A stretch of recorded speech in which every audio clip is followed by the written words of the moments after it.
সব কিছুই আমানতের অন্তর্ভুক্ত। এটা আমরা বিস্তারিতভাবে জানব। প্রথমে আমরা এই আয়াতের শানে নুজুল জানি। খন্দকের যে যুদ্ধ হয়েছিল, রাসূলুল্লাহ সাল্লাল্লাহু আলাইহি সাল্লাম সাহাবায়ে কেরামের পরামর্শে মদিনার চতুর্দিকে খাল খনন করেছিলেন যেন বহিরাগত শত্রু আগমন করতে না পারে। সেখানে যে যুদ্ধ সংঘটিত হয়েছিল ঐতিহাসিক সেই যুদ্ধকে খন্দকের যুদ্ধ বলা হয়। কোরআনে যেটার ভাষা আসছে আহজাবের যুদ্ধ, এবং সূরা আহজাব নামে একটা সূরাও কোরআনে আল্লাহ তাআলা নাজিল করেছেন। এই যুদ্ধ থেকে যখন রাসূলুল্লাহ সাল্লাল্লাহু আলাইহি ওয়াসাল্লাম সাহাবীদেরকে নিয়ে যখন ফিরলেন এখনো আয়েশা যুদ্ধের পোশাক খুলে নাই, যুদ্ধের পোশাক খুলছেন, খুইলা মাত্র ঘরে ঢুকছেন তখনই জিবরাইল আলাইহিস সালাম চলে আসছেন। ইয়া রাসূলুল্লাহ, আপনি যুদ্ধের পোশাক খুলে ফেলছেন, কিন্তু ফেরেশতারা এখনো খুলে নেই। ফেরেশতারা এখনো যুদ্ধের পোশাক খুলে নেই। আপনাকে এখন বনু কুরাইজার দিকে রওনা করতে হবে, সেখানে আক্রমণ করতে হবে। বনু কুরাইজা হচ্ছে মদিনার একটি ইহুদি গোত্র, যাদের সাথে চুক্তি হয়েছিল তারা মুসলমানদের বিপক্ষে কখনো কাফেরদেরকে সহযোগিতা করবে না, এই শর্তে তারা মদিনায় বসবাস করবে। কিন্তু আল্লাহ রসুল সাল্লাল্লাহু আলাইহি সাল্লাম যখন সাহাবীদেরকে নিয়ে খন্দকের যুদ্ধে ছিলেন, তখন ওই বনু কুরাইজা মক্কার মুশরিক কুরাইশদের সাথে চুক্তি করে মদিনার সব সংবাদ সেখানে প্রেরণ করেছে এবং কাফেরদেরকে সহযোগিতা করেছে, তাদেরকে আশ্বস্ত করেছে যে তারা তাদের সাথে আছে। বলেন নাউজুবিল্লাহ। এই যে বিশ্বাসঘাতকতা করছে, খেয়ানত করছে, এটা আমাদের খেয়ানত হলো না। চুক্তি হয়েছে যে এভাবে চলবে, যে মুসলমানদের বিপক্ষে কোনো ধরনের চক্রান্ত করবে না, ষড়যন্ত্র করবে না, মুসলমানদের বিপক্ষে কাফেরদেরকে সহযোগিতা করবে না। কিন্তু এই চুক্তির বিপরীত তারা করেছে, খেয়ানত করেছে। এই খেয়ানত করার কারণে আল্লাহ তাআলার আদেশ যে যেন আল্লাহ তাআলা আল্লাহ রসুলকে যেন বনু কুরাইজাকে আক্রমণ করে তাদেরকে হত্যা করে। তো সাথে সাথে আল্লাহ রসুল সাল্লাল্লাহু আলাইহি সাল্লাম সাহাবীদেরকে নিয়ে বনু কুরাইজার যেই এলাকাতে চলে আসলেন, তারা সবাই মিলে একটা দুর্গের ভিতরে ঢুকে আসছিল। দুর্গের ভিতরে দীর্ঘদিন ছিল। মুসলমানরা বাহির থেকে তাদের আসা যাওয়া, খাওয়া, খানা পিনা সব কিছু বন্ধ করে দিয়েছেন। দীর্ঘদিন তারা বের হতে পারছে না। এক পর্যায়ে তারা কথা বলার জন্য তারা লোক খুঁজতেছিল যে কার সাথে আমরা কথা বলবো। এরকম একজন বিশ্বস্ত তাদের গোত্রের একজন মুসলমান আবু লুবাবা রাদিয়াল্লাহু তাআলা আনহু, উনি মুসলমান ছিলেন, ওনার সাথে কথা বলবেন এই মর্মে তারা সিদ্ধান্ত গ্রহণ করেন। আল্লাহ রসুল সাল্লাল্লাহু আলাইহি ওয়াসাল্লাম আবু লুবাবাকে ভিতরে পাঠালেন, মুসলমানদের প্রতিনিধি হয়ে গেলেন, তাদের পছন্দনীয় একজন লোক। তখন আবু লুবাবা রাদিয়াল্লাহু তাআলা আনহু ওনার সামনে তাদের মহিলারা, তাদের বাচ্চারা তাদের অসহায়ত্বগুলো পেশ করতে লাগলো। যদিও তারা গাদ্দারি করেছে, বিশ্বাসঘাতকতা করেছে, যখন তারা তাদের অসহায়ত্ব প্রকাশ করতে লাগলো যে আমাদের হালাত এরকম, এখন আমরা কি করব। আবু লুবাবা বললেন, তোমরা রাসূলের সিদ্ধান্ত মেনে নাও, এছাড়া বিকল্প কিছু নাই। যেহেতু আল্লাহর অর্ডার হয়ে গেছে, এখন আমার আর উমুকের কারো সুপারিশে চলবে না, বরং রাসূলের সিদ্ধান্ত গ্রহণ করে নাও। তখন তারা জানতে চাইল রাসূলের সিদ্ধান্ত কি। তিনি রাসূলের সিদ্ধান্ত, যেটা হযরত সাদ বিন মুআজ রাদিয়াল্লাহু তাআলা আনহু সালিশের মধ্যে যে সিদ্ধান্ত হয়েছিল, সেই সিদ্ধান্ত জানানোর কথা নয়, কিন্তু তিনি ইঙ্গিতে জানাই দিয়েছেন। ইঙ্গিতে কি বুঝাইছেন? মানে তোমাদের পুরুষদেরকে গলা কাটতে ফেলা হবে। এটা ছিল ঐতিহাসিক একটা সিদ্ধান্ত সাদ বিন মুআজ রাদিয়াল্লাহু তাআলা আনহুর। উনি ছিলেন তাদের গোত্রের সর্দার। তিনি বলেছেন, যেহেতু তারা বিশ্বাসঘাতকতা করেছে, আমার সিদ্ধান্ত হলো তাদের পুরুষদেরকে হত্যা করে ফেলা হবে, নারীদেরকে বাদী বানায় ফেলা হবে। এটা ছিল সিদ্ধান্ত। সাদ বিন মুআজ রাদিয়াল্লাহু তাআলার সিদ্ধান্তটা আবু লুবাবা রাদিয়াল্লাহু তাআলা ইঙ্গিতে বুঝাই দিয়েছেন যে তোমরা রাসূলের সিদ্ধান্ত মানো, বের হইতে পারবা ঠিক আছে, কিন্তু তোমাদের পুরুষদেরকে মরতে হবে। মানে ইঙ্গিতে বুঝাই দিয়েছেন। তিনি যখন বাহিরে আসছেন, কেউ তো জানে না তিনি ভিতরে কি কথা বলছেন, কিন্তু নিজের মনে মনে একটা এই অনুশোচনা তৈরি হচ্ছে যে আমি তো আল্লাহর সাথে, আল্লাহর রাসূলের সাথে বিশ্বাসঘাতকতা করেছি, আমার তো এই সিদ্ধান্ত বলার কথা ছিল না, কিন্তু আমি তো এটা বলে ফেলছি। বনু কুরাইজার ঘটনা বলা আমাদের উদ্দেশ্য না। আমাদের উদ্দেশ্য হচ্ছে আবু লুবাবা রাদিয়াল্লাহু তাআলা আনহু ঘটনা বলা। তিনি নিজে নিজে বুঝতে পারলেন তিনি খেয়ানত করেছেন, তিনি বিশ্বাসঘাতকতা করেছেন।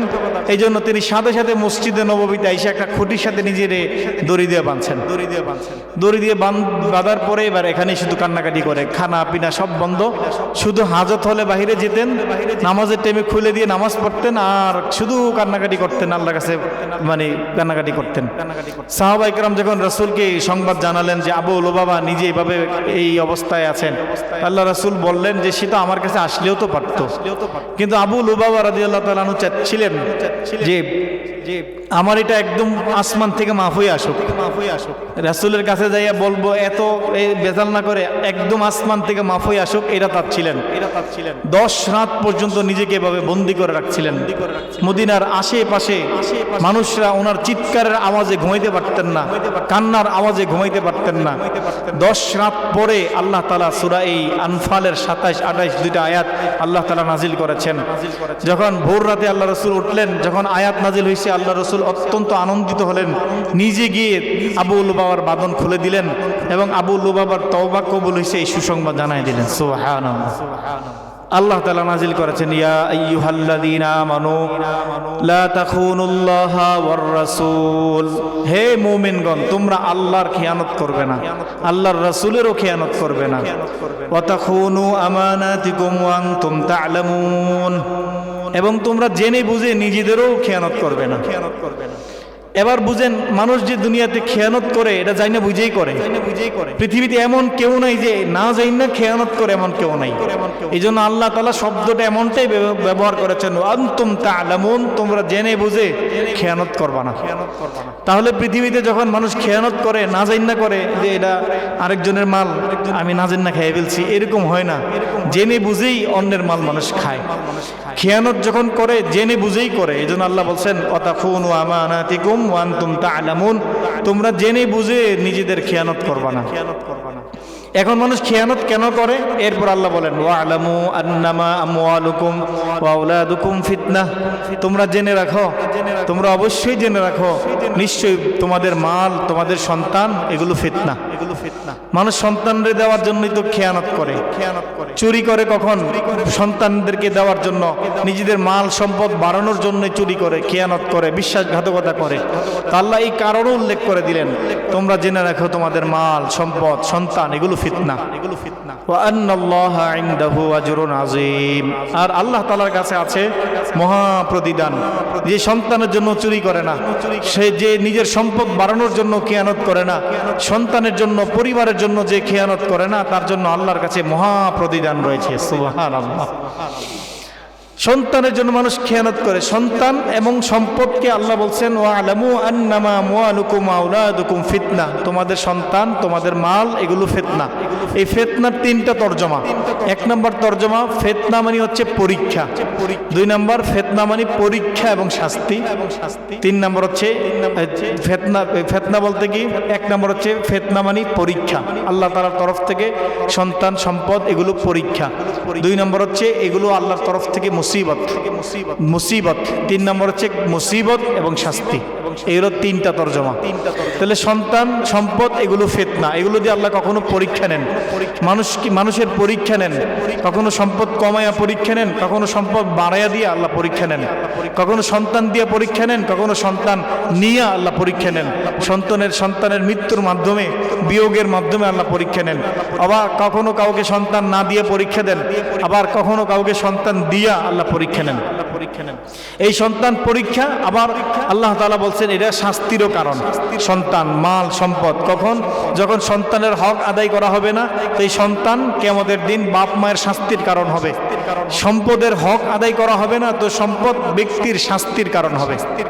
আল্লাহ তাআলা সূরা তাওবায় বলেছেন ওয়াল্লাযীনা ইয়াকনিজুনা আয-যাহাবা ওয়াল ফিদ্দাতা ওয়ালা ইউনফিকুনাহা ফি সাবিলিল্লাহ ফাবাশশিরহুম বিআযাবিন আলীম, যারা তাদের মাল সম্পদ পুঞ্জীভূত করে রাখে, জমা করে রাখে, এগুলোর হক আদায় করে না, আল্লাহ বলেন তাদেরকে আযাবের সুসংবাদ দান করেন। বলেন নাউযুবিল্লাহ।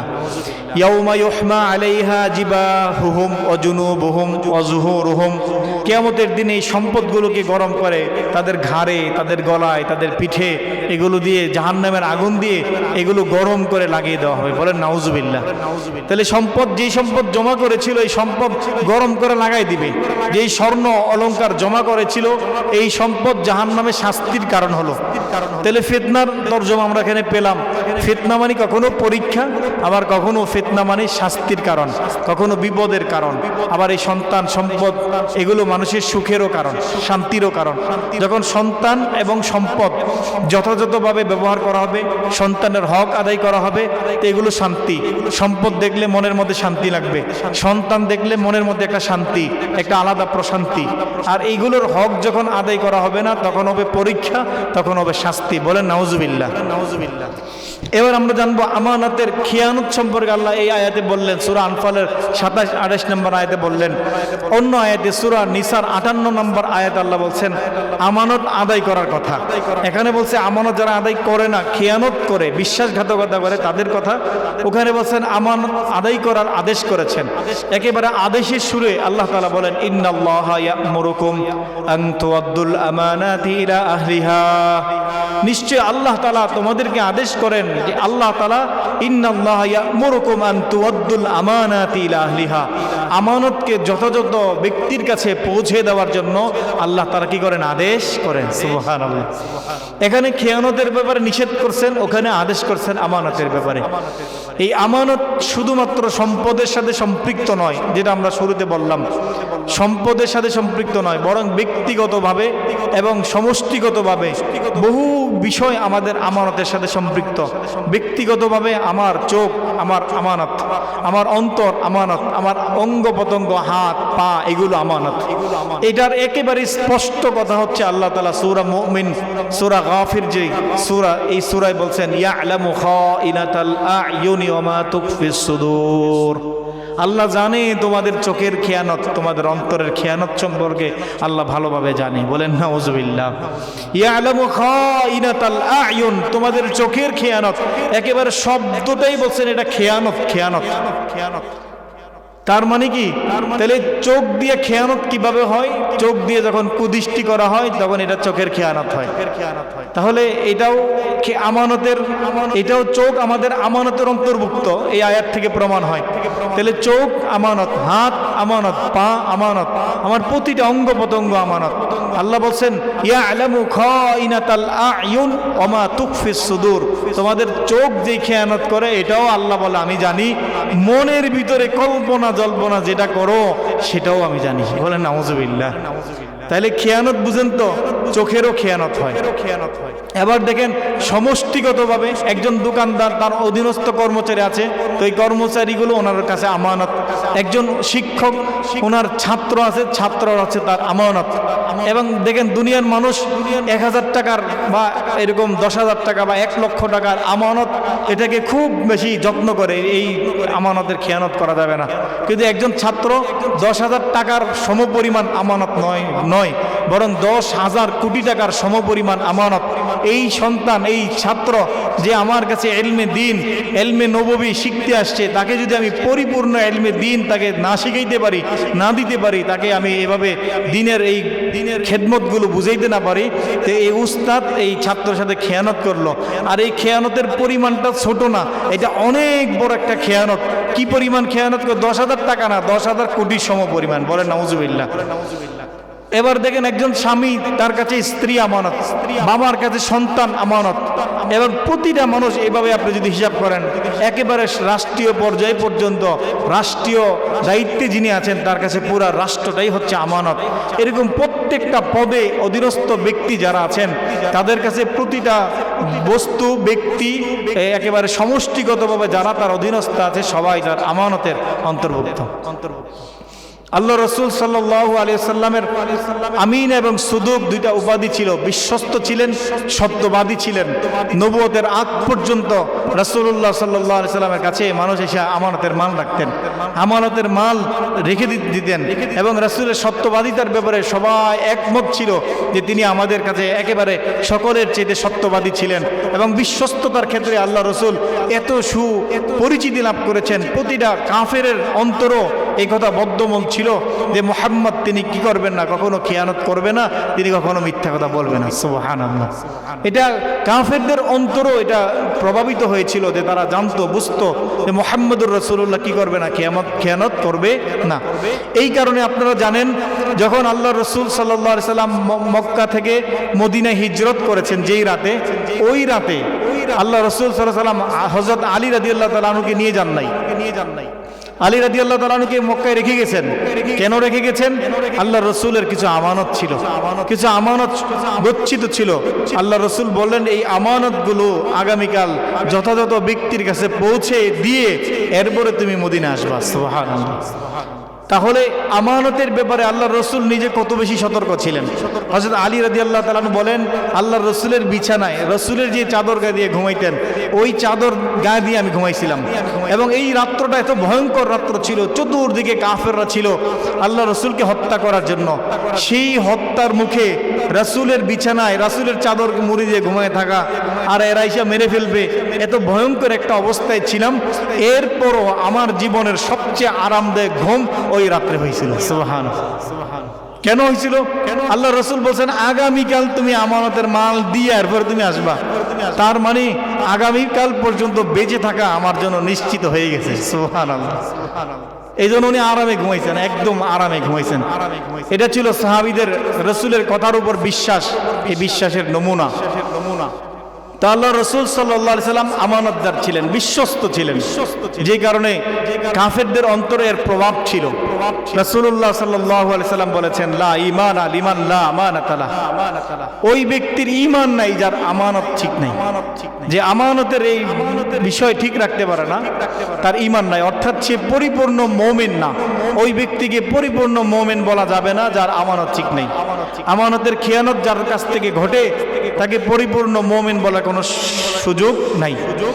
এরপর আল্লাহ রসুল সাল্লাল্লাহু আলাইহি সাল্লাম মুনাফিকের যে তিনটা, কোন কোন রিওয়ায়াতে চারটা খাসলতের কথা বলেছেন, বদ অভ্যাসের কথা বলেছেন। এর মধ্যে একটা হচ্ছে আমানতের খেয়ানত করা। রাসূলুল্লাহ সাল্লাল্লাহু আলাইহি সাল্লাম বলেছেন আয়াতুল মুনাফিকি সালাস। মুনাফিকের আলামত হচ্ছে তিনটা। ইদা হাদ্দাসা কাযাবা ওয়া ইদা ওয়া'আদা আখলাফা ওয়া ইদা তুমিনা খান। রাসূলুল্লাহ সাল্লাল্লাহু আলাইহি সাল্লাম বলেন মুনাফিকের এক নম্বর স্বভাব হলো যখন সে কথা বলে মিথ্যা কথা বলে। ওয়া ইদা ওয়া'আদা আখলাফা, যখন তার কাছে সে কারোর সাথে ওয়াদাবদ্ধ হয় এই ওয়াদার খেলাফ করে, ওয়াদা প্রতিশ্রুতি পূর্ণ করে না। এবার তিন নম্বর বলেন ওয়া ইদা তুমিনা খানা, এবং তার কাছে আমানত রাখা হলে সেটাই আমানতের খেয়ানত করে। এই আমানতের খেয়ানত করা এটা মুনাফিকের স্বভাব। এবং কিয়ামতের পূর্বে মুনাফিকদের সংখ্যা বাড়বে। হয়তো আমরা নির্দিষ্ট করে কোনো ব্যক্তিকে মুনাফিক বলতে পারবো না, মুনাফিক বলার সুযোগ আমাদের নাই, কিন্তু এই মুনাফিকের খাসলতগুলো ধীরে ধীরে বাড়তে থাকবে, ব্যক্তি পর্যায়ে এরকম বাড়তে থাকবে। আর কিয়ামতের পূর্বে এটার এত বেশি পরিধি হবে যে ঘরে ঘরে খেয়ানত চলবে, ঘরে ঘরে খেয়ানত চলবে। সকালবেলা মানুষ উঠে একজন আমানতদার খুঁজবে, বলবে অমুক গ্রামে একজন আমানতদার আছে। এরকম এক গ্রাম দুই গ্রামে কোনো আমানতদার থাকবে না, অনেক গ্রাম পরে শুনবে একজন লোক আছে আমানতদার। মানে ওই লোকটা এমন হয়ে যাবে যে তারে দেখার জন্য মানুষ যাবে যে হ্যাঁ আমানতদার যে একটা লোক আছে, এর একটু দেখতে যাই। বলেন নাউজুবিল্লাহ। হাদিসের মধ্যে আসছে আল্লাহ রসুল সাল্লাল্লাহু আলাইহি সাল্লাম বলেন যে যখন আমানতের খেয়ানত হবে ইদা দুইয়াতিল আমানাতু ফান্তাজুরিস সাআ, যখন আমানতের খেয়ানত হবে তখন তোমরা এই কিয়ামতের অপেক্ষা করবা। এবার আল্লাহ রসুল সাল্লাল্লাহু আলাইহি সাল্লামকে জিজ্ঞেস করলেন সাহাবায়ে কিরাম কাইফা ইদআতুহা, আমানতের খেয়ানতটা কেমনে হবে? রাসূলুল্লাহ সাল্লাল্লাহু আলাইহি সাল্লাম বললেন ইদা উসনিদাল আমরু ইলা গায়রি আহলিহা, যখন অযোগ্য ব্যক্তিকে দায়িত্ব দেওয়া হবে তখনই মনে করবা আমানতের খেয়ানত হবে। একজন যোগ্য ব্যক্তিকে যদি দায়িত্ব না দেওয়া হয়, অযোগ্য ব্যক্তিকে যখন দায়িত্ব দেওয়া হবে তো তার অযোগ্যতার এক নাম্বার প্রমাণ হলো সে খেয়ানত করবে। সে মানুষের সম্পদের মূল্যায়ন করবে না, সে নিজে খেয়ানতের মধ্যে অভ্যস্ত হবে, তার নেতা কর্মী দিয়া খেয়ানত করবে। আর এটাই হবে কিয়ামতের আলামত। আর তখন কিয়ামতের জন্য তোমরা অপেক্ষা করবা। বলেন নাউজুবিল্লাহ। তাহলে এটা অনেক ভয়ঙ্কর একটা বদ অভ্যাস হচ্ছে খেয়ানত করা, বিশ্বাসঘাতকতা করা। আমানত ইমানের একটা আলামত, যার মধ্যে আমানত নাই তার মধ্যে ইমানের আলামতই নাই। আমানত রক্ষা করা, এই আমানত শুধু সম্পদ নিয়ে এটাই নয়, আমি তো বিস্তারিত বললাম। সম্পদের ক্ষেত্রে আছে, আপনাকে টাকা দিছে যেই ভান্ডেলে, এই রাবারটা যেটা লাগাই দিছে, এই রাবার সহ যেই সুতা দিয়ে বেঁধে দিছে, সেই সুতা সহ ফেরত দেওয়া, এটা হলো আমানত। আমানতের টাকা থেকে ভাঙতি দেওয়ারও কোনো সুযোগ নাই, যে ভাঙতি দিব, আরেকজন আমানত রেখে গেছে এই সুযোগটুকুও নাই। যেভাবে দিয়ে গেছেন সেভাবে ফেরত দেওয়া, এটা হলো আমানত। এত কঠিন একটা বিষয় এই খেয়ানত চলতেছে। এই খেয়ানতের তিনটা স্তর।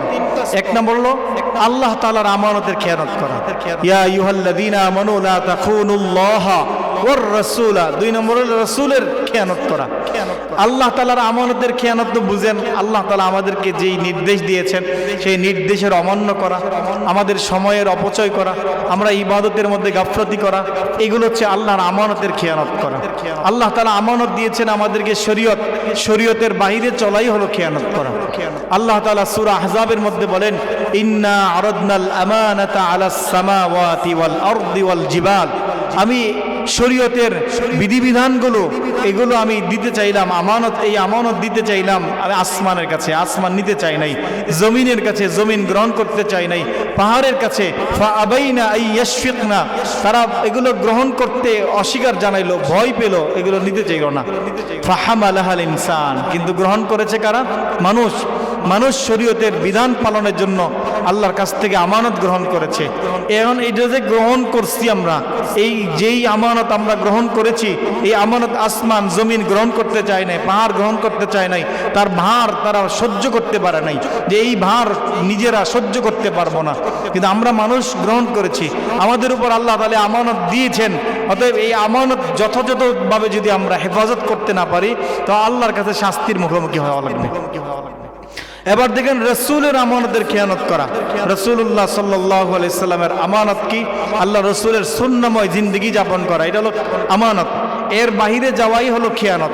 রসুল্লাহ সাল্লাল্লাহু আলাইহি সাল্লাম বলেছেন, তারাকতু ফীকুম আমরাইন, আমি তোমাদের কাছে দুইটা জিনিস রেখে যাচ্ছি, লান তাদিল্লু মা তামাসসাকতুম বিহিমা, যতক্ষণ এই দুইটাকে তোমরা আঁকড়ে ধরে রাখবা ততক্ষণ পর্যন্ত তোমরা ধ্বংস হবে না, পথভ্রষ্ট হবে না। কিতাব আল্লাহ ওয়া সুন্নাত রাসূলি, একটা হলো আল্লাহর কিতাব, আরেকটা হলো আল্লাহর রসুলের সুন্নাহ। এটা হলো আমাদের জন্য আমানত। আবার এই আমানত যদি আমরা ধরে রাখতে পারি, আল্লাহর কোরআন এবং আল্লাহর রসুলের হাদিস, তো আমরা কখনো পথভ্রষ্ট হব না। এই যে ঘোষণাকার স্বয়ং রাসূলুল্লাহ সাল্লাল্লাহু আলাইহি সাল্লাম ঘোষণা করেছেন। এরপর হচ্ছে ওয়াতাখুনু আমানাতিকুম ওয়া আনতুম তা'লামুন, তোমরা জেনে শুনে নিজেদের খেয়ানত করবা না।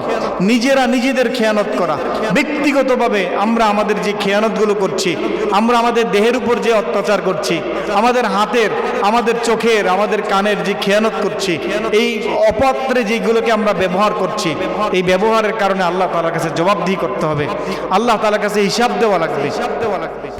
আমরা মূলত আমরা বুঝি সম্পদের আমানতের কথা বুঝি, কারো কাছে সম্পদ গচ্ছিত রাখলে এটাকে ফেরত দেওয়া লাগে, এটা বুঝি। কিন্তু আমাদের যেই দেহের অঙ্গ প্রত্যঙ্গগুলো আমাদেরকে আল্লাহ তাআলা আমানত দিয়েছেন, সেই আমানত এটা আমরা বুঝি না, এটা যে একটা আমানত এটা আমরা বুঝি না। আমাদের সন্তান আমাদের কাছে আমানত, আমরা এই সন্তানের আমানত আমরা বুঝি না, আমরা মনে করি এটা আমাদের আল্লাহর পক্ষ থেকে এক বড় নিয়ামত। কিন্তু কিয়ামতের দিন সন্তান, যেই সন্তানকে সুশিক্ষায় শিক্ষিত করা হয় নাই, যাকে এলমে দ্বীন শেখানো হয় নাই, এই সন্তান কিয়ামতের দিন বাবা মার বিরুদ্ধে আচরণ করবে, বাবা মাকে জাহান্নামে দেওয়ার জন্য আল্লাহর আদালতে আপিল করবে, মামলা দায়ের করবে। খেয়ানত করা হয়েছে সন্তানকে, তাকে ঈমান শেখানো হয় নাই, তাকে আমল শেখানো হয় না, আখিরাত চেনানো হয় নাই। আবার আল্লাহর কোরআনের খেয়ানত কি? আল্লাহর কোরআনের খেয়ানত হলো যে আল্লাহ তাআলার কোরআন আমি তো শিখলাম না। আল্লাহ তাআলার খেয়ানত, আল্লাহর কোরআন তো শেখা হয় নাই। যেটা আমি গত কয়েক সপ্তাহ আপনাদেরকে বলতেছিলাম, সামনে আমাদের রমজান আসতেছে, রমজান ব্যাপী আমরা কোরআনের যে আমল করার একটা পরিকল্পনা থাকে, এর জন্য আগে থেকে প্রস্তুতি নেওয়া দরকার। এখনো তো আমার বিশুদ্ধ কোরআন শিখা হলো না। দুনিয়ার জন্য তো অনেক সময় দিচ্ছি, তো আখিরাতের জন্য আমি কিছু ব্যয় করি। এখন থেকে আমরা যদি প্রস্তুতি নেই, এই মাস ব্যাপী যদি চেষ্টা করি, তো রমজানে হক আদায় করা আমাদের দ্বারা সম্ভব হবে। আমরা এই চেষ্টা করলে আমাদের দ্বারা আমাদের এই আমানতের যথাযোগ্য ব্যবহার করা সম্ভব হবে। দিনে রাতে যে সূরা সূরাগুলো আছে, ফজিলতের সূরাগুলো, এগুলো যদি আমরা শিখতে পারি, এগুলো আমরা আমলের মধ্যে আনতে পারি, তো আল্লাহর কোরআনের সাথে একটা আমাদের এই সম্পর্ক তৈরি হবে, যে সম্পর্কটা আমাদের এই কোরআনের মাধ্যমে সরাসরি আল্লাহ তাআলার সাথে সম্পর্ক হবে। আল্লাহ তাআলার আমানতের খেয়ানত এগুলো যদি এগুলো না বুঝি, আমল যদি না করতে পারি। রাসূলের আমানতের খেয়ানত হবে যদি আমরা রাসূলের সুন্নাহ অনুযায়ী জীবনযাপন করতে না পারি। ব্যক্তিগতভাবে আমাদের যে খেয়ানতগুলো এগুলো হবে যদি আমরা এই যথাযথভাবে খেয়ানত এগুলো না বুঝি, যথাযথভাবে আদায় না করি। এরপরে মাল সম্পদের আমানত, এটা তো আমরা বুঝলাম, কারো মাল যদি আমাদের কাছে রাখা হয় যথাযথভাবে সময় মতো ফেরত দেওয়া, এটা আমানত। কিয়ামতের দিন এমন ব্যক্তি যাদের কাছে আমানত রাখা হয়েছিল তারা আমানত দেয় নাই, যথাযথভাবে ফেরত দেয় নাই, তাদের কাছে যখন পাওনাদাররা আমানতের টাকা চাইতে থাকবে, সম্পদ চাইতে থাকবে, তখন ব্যক্তিকে আল্লাহ তাআলা বলবে তোমার আমানত তুমি ফেরত দাও। সে বলবে আল্লাহ আমি কিভাবে দিব? আবু দাউদ শরীফের মধ্যে হাদিস আসছে, আমি আমার আমানত কিভাবে ফেরত দিব? আল্লাহ তাআলা বলবেন তোমার আমানতের মালগুলো জাহান্নামে রাখা আছে, সেখান থেকে নিয়ে আসো। সে এই কথা শুনে যাবে, জাহান্নামে যাবে, যাওয়ার পরে খুঁজতে খুঁজতে এগুলো পাবে জাহান্নামের একেবারে তলদেশে তার এই আমানতের মালগুলো আছে। এবার সেগুলোকে কাঁধে করে বহন করে উপরে উঠতে থাকবে। আর এগুলোর ভার কেমন হবে? তো আসমান জমিনের যেই পরিমাণ ভার, এই পরিমাণ ভার হবে। সেইগুলোকে নিবে, তার মালিকের কাছে ফেরত দেওয়ার জন্য উঠতে চাইবে, উঠতে উঠতে একেবারে জাহান্নামের মুখ পর্যন্ত উঠবে, এরপর আবার তাকে ফেলে দেওয়া হবে। এইভাবে সেই আমানতের গচ্ছিত মালগুলো জাহান্নামের তলদেশ থেকে নিয়ে উঠতে থাকবে, আবার নামায় দেওয়া হবে, আবার উঠতে থাকবে। এভাবেই অনাদি অনন্তকাল পর্যন্ত শাস্তি চলমান থাকবে। বলেন নাউজুবিল্লাহ। আমানতের দৃষ্টান্ত পৃথিবীতে স্থাপন করেছেন রাসূলুল্লাহ সাল্লাল্লাহু আলাইহি সাল্লাম। রাসূলের সাহাবারা পৃথিবীতে আমানতের এমন উজ্জ্বল দৃষ্টান্ত স্থাপন করেছেন যে রাসূলের দরবারে রাসূলুল্লাহ সাল্লাল্লাহু আলাইহি সাল্লাম শুনাইছেন, এক ব্যক্তি পূর্বের যুগের এক ব্যক্তি জমিন বিক্রি করছে। জমিন বিক্রি করার পর যিনি কিনছেন উনি জমিনের ভিতরে এই স্বর্ণের কলসি পাইছেন। উনি রাতের বেলা স্বর্ণের কলসি না মালিককে দিছে, ধরেন ভাই আপনার কলসি আপনি নিয়ে যান, আমি তো জায়গা কিনছি, কি স্বর্ণ টর্ণ কিনি নাই। উনি বলতেছেন ভাই এই জমিনের ভিতরে যে স্বর্ণ আছে এটা তো আমি জানি না, এই স্বর্ণ যে আছে আমি তো এটা জানি না, আমি তো জায়গা দিচ্ছি, জায়গার ভিতরে সব আপনার। উনি বলতেছেন না আমি এটা নিব না। এই এমন একটা সোনালী যুগ উপহার হয়েছিল যখন মানুষ স্বর্ণের কলসি পর্যন্ত নিজে গ্রহণ করতে চাচ্ছিল না, কারণ এই আমানতের বোঝা নিয়ে আমি কিয়ামতের দিন কেমনে উঠবো, মালিককে ফেরত দিতে যাচ্ছে। আর বর্তমান সময়টা এই পরিমাণ আমানতের খেয়ানত হচ্ছে যে মানুষ একজন অপরের সম্পদ জোর জবরদস্তি করে এরকম খেয়ে ফেলতেছে, জুলুম করে অন্যায় করে অন্যের সম্পদ খেয়ে ফেলে, এটাকে মানুষ দূষণীয় মনে করে না। কিন্তু এমন একটা যুগ উপহার হয়েছিল যেই যুগে একজন অন্যের সম্পদ খাওয়া তো দূরের কথা, নিজের কিনা জমিনেও যদি কোনো সম্পদ পাইতো এটাও মালিককে ফেরত দিয়ে আসতো। সুবহানাল্লাহ। রাসূলুল্লাহ সাল্লাল্লাহু আলাইহি সাল্লামের একজন সাহাবী হযরত আব্দুল্লাহ ইবনে রাওয়াহা রাদিয়াল্লাহু তাআলা আনহু যখন আল্লাহ রাসূল খাইবার বিজয় লাভ করেছেন, খাইবার ইহুদিদের যেই জায়গাটা ছিল, খাইবারে মদিনা থেকে চলে যাওয়ার পর খাইবারের মধ্যে তারা বসবাস করত, যখন খাইবার আক্রমণ করে মুসলমানরা বিজয় লাভ করে, তখন আল্লাহ রাসূলকে ইহুদির একটা প্রস্তাব দেয়, ইয়া রাসূলুল্লাহ আপনারা তো এই জমিনের এখন মালিক, আর আমরা হচ্ছে এখান থেকে চলে যাওয়ার লোক, তো আপনারা যেহেতু মালিক আপনারা এখানে ফসল করবেন, ফল করবেন, এইটা তো আপনারা করবেন, কিন্তু এইগুলো করতে তো আপনাদের মজদুর দরকার, শ্রমিক দরকার, আমাদেরকে শ্রমিক হিসেবে রেখে দেন, আমরা সারা বছর ফল ফসলাদি করব, এর অর্ধেক আপনাদেরকে দিব, আপনারা মদিনায় নিয়ে যাবেন, বাকি অর্ধেক আমাদের শ্রমিকের পারিশ্রমিক হিসেবে দিয়ে যাবেন। এইভাবে যখন তাদের সাথে চুক্তি হয়, তারা সব ফসলগুলো অর্ধেক করে দিয়ে দিত, আর বাকি অর্ধেক তারা নিজেরা রেখে দিত। দ্বিতীয় বছর, পরের বছর আল্লাহ রাসূল সাল্লাল্লাহু আলাইহি সাল্লাম আব্দুল্লাহ ইবনে রাওয়াহা রাদিয়াল্লাহু তাআলা আনহুকে পাঠালেন খাইবারের সম্পদগুলো অর্ধেক করে নিয়ে আসার জন্য। আল্লাহ রাসূল সাল্লাল্লাহু আলাইহি সাল্লামের সাহাবী যখন গেলেন, সব সম্পত্তি এই দুইটা ভাগ করলেন। একটা ভাগ যখন নিয়ে আসতেছিলেন, তখন একজন ইহুদি আওয়াজ দিয়ে বলল আপনি তো বেশি নিছেন। তিনি দাঁড়ায় গেলেন, থেমে গেলেন।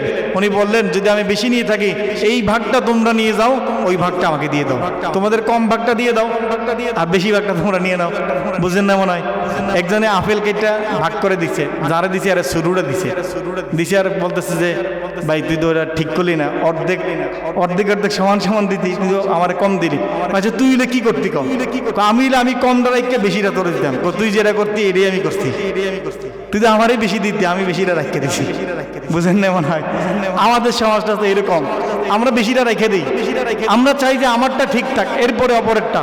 কিন্তু আমাদের বন্টনের ক্ষেত্রে এমন হওয়া লাগবে, যদি ওই বন্টনটা যদি আমার নেওয়া লাগে, তো এইটার মধ্যে যেন ইনসাফ থাকে, এটাও যেন কম না হয়, এরকম বন্টন করা।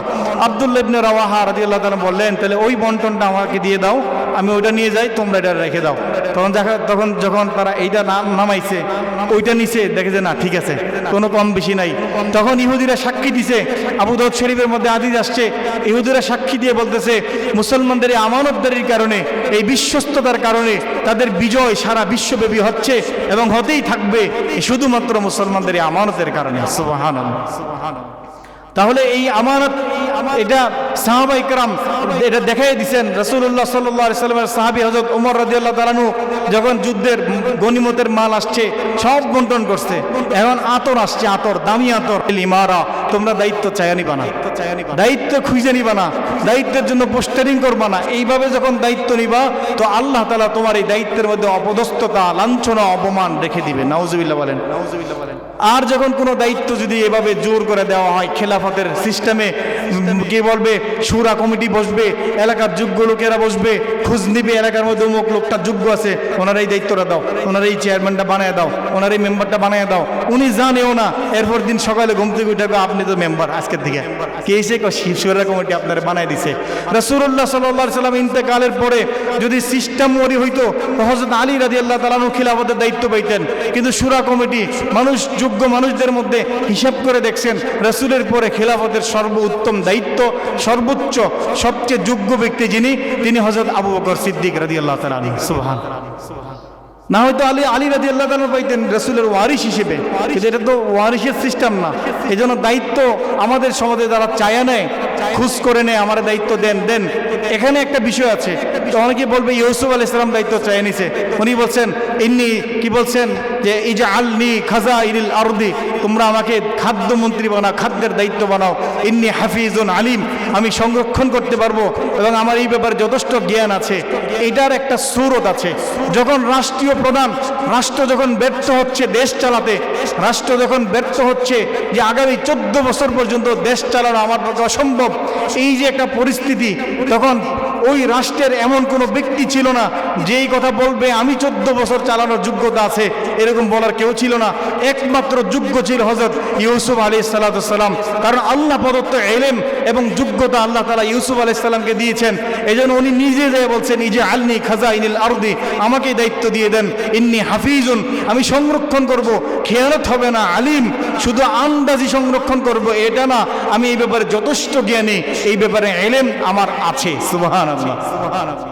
এরকম যদি কেউ হয়, তো সে এরকম চায় না যে আমার অমুক দায়িত্বটা দিয়ে দেন, অমুক মন্ত্রণালয় আমাকে দিয়ে দেন, তো আমি এই দায়িত্ব যথাযথভাবে পালন করব। কিন্তু শরীয়তের মধ্যে এইভাবে চেয়ে খুঁজে নেওয়ার কোনো সিস্টেম নাই, যেটা আমাদের গণতান্ত্রিক দেশগুলোতে, গণতান্ত্রিক পদ্ধতিগুলোর মধ্যে যেটা আছে। এর দ্বারা কি হয়? এর দ্বারা হয় লাঞ্ছনা, অপমান। আর যদি যেটা খেলাফতের পদ্ধতিতে হয়, একজন ব্যক্তিকে আপনি দায়িত্ব দিয়েই দিছেন, হযরত ওমর রাদিয়াল্লাহু তাআলা আনহু, যার ব্যাপারে ওনার বাবা বলতেন যে এই ওমর, তুমি সামনে কেমনে চলবা, তোমার ভবিষ্যৎ কি, সব অন্ধকার, আমি কিচ্ছু দেই না, একটা গরু রাখতে পারো না, একটা ওর ঠিক মতো ধরে রাখতে পারো না, তুমি কেমনে চললে খাইবা, আমার আফসোস হয়। সেই ওমর রাদিয়াল্লাহু তাআলা আনহু রাষ্ট্রীয় দায়িত্ব যখন পেয়ে গেছেন, তখন ওই মাঠে দাঁড়ায় দাঁড়ায় বলতেছিলেন, এই মাঠে আমার বাবা দাঁড়ায় দাঁড়ায় খাত্তাব বলতেন যে ওমর, তোর জীবন নিয়ে আমার শঙ্কা হয়, তুমি কেমনে জীবন নিয়ে চলবা। এখন বাবা যদি জানতো আমার জীবন নয়, বরং হাজার হাজার কোটি মানুষের দায়িত্ব আল্লাহ তাআলা আমাকে দিয়েছে কোরআনের বদৌলতে, রাসূলের সুন্নতের বরকতে। সুবহানাল্লাহ। যখন দায়িত্ব চলে আসছে, তো আল্লাহর তরফ থেকে আল্লাহ তাআলা সহযোগিতা করেন, আল্লাহ তাআলা ওই যোগ্যতা দিয়ে দেন। আজকের পৃথিবীর ভৌগোলিক যত কিছু আছে আপনি দেখবেন, ভৌগোলিকভাবে বলেন, ম্যাপ তৈরি করা, রাস্তা তৈরি করা, পুলিশ স্টেশন তৈরি করা, এরপরে বর্তমান পৃথিবীতে এই রাজনৈতিক মানচিত্রের মধ্যে যত কিছু আছে, সবটুকুর মূল আবিষ্কারক হযরত ওমর রাদিয়াল্লাহু তাআলা আনহু। সুবহানাল্লাহ। আপনি বলবেন তৎকালীন যুগে, আজ থেকে 1400 বছর আগে উনি সারা পৃথিবীর ম্যাপ তৈরি করে গেছেন, সারা পৃথিবীতে রাস্তা তৈরি করে গেছেন, ওই ম্যাপের মধ্যে এভাবে রাস্তা তৈরি করে গেছেন। সারা পৃথিবীতে পুলিশ স্টেশন হওয়া দরকার, পুলিশদের বেতন বেশি হওয়া দরকার, এটাও হযরত ওমর রাদিয়াল্লাহু তাআলা আনহু নির্ধারণ করে গেছেন। সুবহানাল্লাহ। কারণ মানুষ চোরে যখন ধরবে, চোরে মোটা অঙ্কের টাকা দিবে কারে? পুলিশরে। এখন পুলিশ যদি সরকারি কর্মকর্তার মতো 30,000 টাকা বেতন হয়, তো সে একদিনে যখন 150,000 টাকা দিবে, তার ওই চাকরির ওই বেতনের চিন্তা থাকবে না, সে ঘুষ খাবে। এই জন্য হযরত ওমর রাদিয়াল্লাহু তাআলা তৎকালীন যুগে পুলিশের জন্য বাসা, রাষ্ট্রীয়ভাবে সরকারি কোয়ার্টার এবং রাষ্ট্রীয়ভাবে যে রেশন, এগুলো চালু করে গেছেন। রাষ্ট্রীয়ভাবে তাদের বেতন বেশি হওয়া লাগবে, এটাও চালু করে গেছেন, যেন কোনো পুলিশ, কোনো আর্মির লোক, কোনো রাষ্ট্রীয় ডিফেন্সের লোক যেন কোনোদিন দুর্নীতি না করে। এই জন্য আগে সব সিস্টেম করে গেছেন। কিন্তু এখন কি সিস্টেম আসে না গেছে? বুঝেন না মনে হয়? এখন যদি কোনো পুলিশের বেতন 3 লাখও থাকে, তাও তার খাওয়া লাগবে, তাও সে খাবে। কারণ এই পোস্টে ঢোকার জন্য, হাইওয়ের পোস্টে ঢোকার জন্য, কোনো কোনো ব্যস্ত একটা শহরের ওসির দায়িত্বে, দারোগার দায়িত্বে ঢোকার জন্য সে 50 লাখ, 1 কোটি, 2 কোটি টাকা ঘুষ দিয়ে ঢুকে। কারণ এখানে খাওয়ার রাস্তা আছে না নাই? তাহলে এই যে অবস্থানগুলো, আপনারা বলবেন এগুলো এই গণতান্ত্রিক যে আবিষ্কার, গণতন্ত্রের আবিষ্কাররা এগুলো করে গেছে না। আপনি কিতাব খুলেন, দেখেন, এগুলো সবগুলোর আবিষ্কারক হযরত ওমর রাদিয়াল্লাহু তাআলা আনহু। সুবহানাল্লাহ, সুবহানাল্লাহ। তাহলে আমাদের যুগে যখন আমানতের খেয়ানত করা হয়, অযোগ্য ব্যক্তিদেরকে যখন এমন জায়গায় পৌঁছানো হয় যে আপনি ওখানে যান, আমরা আছি, এই যে আপনারা যে লাফালাফি করতেছেন, এরপরে মিছিল মিটিং করতেছেন, যা কিছু করতেছেন, এগুলোর কিন্তু হিসাব দেওয়া লাগবে কিনা বলেন? আপনারা যে ভোটগুলো দিবেন এবং কোন ব্যক্তিরে দিচ্ছেন, কত টাকা খাইয়া দিচ্ছেন, এই প্রত্যেকটার হিসাব, প্রতিটা আমানতের হিসাব দেওয়া লাগবে। আপনার ভোটে পাশ করে যেই দায়িত্বশীল যে যত প্রকারের দুর্নীতি করবে, 1% মানে গুনাহের 1%, আমার নামে আসবে কি আসবে না? এই ওয়াজকে আপনাদেরকে নতুন করে করা লাগবে না, আগে থেকেই জানেন। এরপর আমরা ভোটের রাতের আগে, মানে আগের রাতের টাকা আর সহ্য করতে পারে না, এইগুলো মানুষ এগুলো হজম করতে পারে না, এগুলো খাইয়া এরপরে কি করে ভোট দেয়। এগুলোর ব্যাপারে আল্লাহ তাআলার দরবারে জিজ্ঞেস করা হবে, প্রতিটা আমানতের ব্যাপারে জিজ্ঞেস করা হবে। কুল্লুকুম রাঈন ওয়া কুল্লুকুম মাসউলুন আন রাইয়াতিহি। প্রতিটা ব্যক্তি দায়িত্বশীল, প্রত্যেক দায়িত্বশীল ব্যক্তিকে তার দায়িত্ব সম্পর্কে জিজ্ঞেস করা হবে, প্রতিটা ব্যক্তিকে জিজ্ঞেস করা হবে, কেউ মাফ পাবে না। প্রতিটা মানুষকে, প্রতিটা মানুষের কর্ম সম্পর্কে আল্লাহর দরবারে হিসাব দেওয়া লাগবে। এই জন্য রাসূলুল্লাহ সাল্লাল্লাহু আলাইহি সাল্লাম বলেছেন, ইদা দুইয়াতিল আমানাতু ফান্তাজিরিস সাআ। যখন দেখবা আমানতের খেয়ানত হচ্ছে, তখন তোমরা কিয়ামতের অপেক্ষা করবা। এই জমিন উপরের চাইতে নিচের অংশ ভালো হয়ে যাবে, জমিনের উপরে থাকার চাইতে জমিনের নিচে চলে যাওয়া তখন উত্তম হবে, যখন দেখবা আমানতের খেয়ানত হচ্ছে। সাহাবায়ে কেরাম বললেন, কাইফা ইয়াদুহা, কিভাবে আমানতের খেয়ানত হবে আল্লাহর রাসূল? রাসূলুল্লাহ সাল্লাল্লাহু আলাইহি ওয়াসাল্লাম বললেন, ইদা উসনিদাল আমরু ইলা গায়রি আহলিহা। অযোগ্য ব্যক্তিরা যখন রাষ্ট্রীয় দায়িত্ব পাবে, অযোগ্য ব্যক্তিরা যখন দায়িত্বশীল হবে, তখন মনে করবা কিয়ামত চলে আসছে, তখন জমিনের উপরের চাইতে নিচের অংশ ভালো হয়ে যাবে। বলেন কি বলবেন? নাউজুবিল্লাহ। আল্লাহ আমাদেরকে এমন শাসকদের থেকে, এমন ব্যক্তিদের থেকে আল্লাহ আমাদেরকে হেফাজত করেন, বলেন আমিন। এবং আমরা নিজেরাও আমানতদার হয়ে যাই, নিজেরাও আমরা খেয়ানত থেকে নিজেদেরকে বাঁচায় রাখি। আল্লাহ রাসূল বলছেন, তোমাদের মাল সম্পদের জন্য তো খেয়ানত করো। আল্লাহ বলছেন, ওয়া আলামু আন্নামা আমওয়ালুকুম ওয়া আওলাদুকুম ফিতনা। তোমরা জেনে রাখো তোমাদের মাল, সন্তান, সম্পদ এগুলো ফিতনা। ওয়া আন্নাল্লাহা ইনদাহু আজরুন আযীম। আল্লাহ তাআলার কাছে আছে মহা প্রতিদান। অতএব ওই মহা প্রতিদানকে এই সামনে রেখে আমরা দুনিয়ার সম্পদের জন্য, সন্তানের জন্য আমরা খেয়ানত করব না। পারবো তো ইনশাআল্লাহ? প্রতিটা মানুষকে আমানতের ব্যাপারে জিজ্ঞেস করা হবে, প্রতিটা সম্পদের ব্যাপারে আপনাকে আমাকে জিজ্ঞেস করা হবে, আমাদের প্রত্যেকের অধীনস্থ ব্যক্তিদের সম্পর্কে জিজ্ঞেস করা হবে। রাসূলুল্লাহ সাল্লাল্লাহু আলাইহি সাল্লামের এক হাদিস, আরবাউন ইদা কুন্না ফিকা, 4টা জিনিস যদি তোমার কাছে থাকে, আরবাউন ইদা কুন্না ফিকা ফালা আলাইকা মা ফাতাকা মিনাদ দুনিয়া। দুনিয়ার সব কিছু যদি হারায় ফেলো, তাতেও তোমার কোনো কিছু আসে যায় না।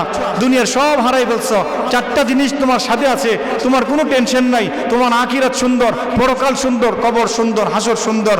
এজন্য রাসূল বলেন 4টা গুণ, 4টা। আরবাউন ইদা কুন্না ফিকা ফালা আলাইকা মা ফাতাকা মিনাদ দুনিয়া। 4টা গুণ যদি তোমার মধ্যে থাকে, দুনিয়ার সবটুকু হারাই ফেললো, তোমার কোনো লস নাই। 1 নাম্বার হিফজু আমানাতিন, তোমার আমানতের হেফাজত, এই গুণ আছে, আর কিচ্ছু নাই।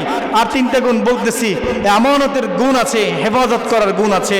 হিফজু আমানাতিন ওয়া সিদকু হাদিসিন, সত্য বলার একটা যোগ্যতা আছে, সত্য বলতে পারো, এটা সিদকু আমানাতিন। ওয়া হুসনু খালিকাতিন, সুন্দর উত্তম চরিত্র, উত্তম চরিত্র।